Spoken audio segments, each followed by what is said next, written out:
From why it crashed, this is the case of Helios Flight 522, August 14, 2005. A Boeing 737 climbed out of Cyprus and turned towards Athens. 20 minutes later, every soul on board was unconscious. The autopilot kept flying. For 2 hours and 40 minutes, a sealed metal tube full of dead and dying people circled Greek airspace at 34,000 feet. Then the engines ran dry.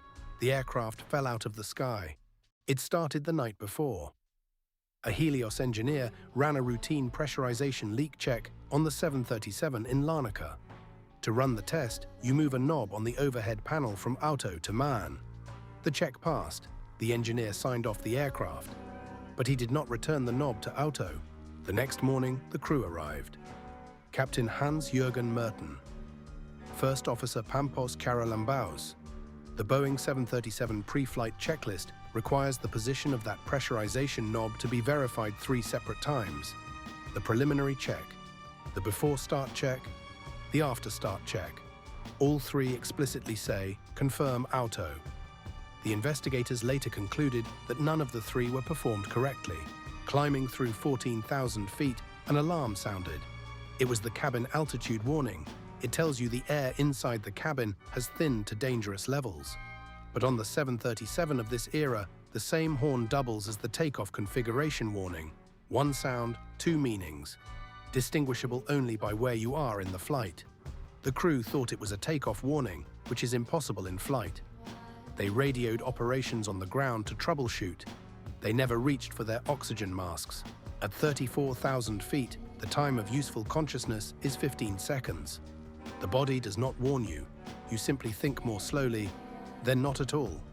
The last clear radio call from Helios 522 came at 7:20 in the morning. After that, the aircraft was silent. 2 Hellenic Air Force F-16 fighters were scrambled. They intercepted the silent 737 at altitude. Through the cockpit window, the lead pilot saw the captain's seat empty.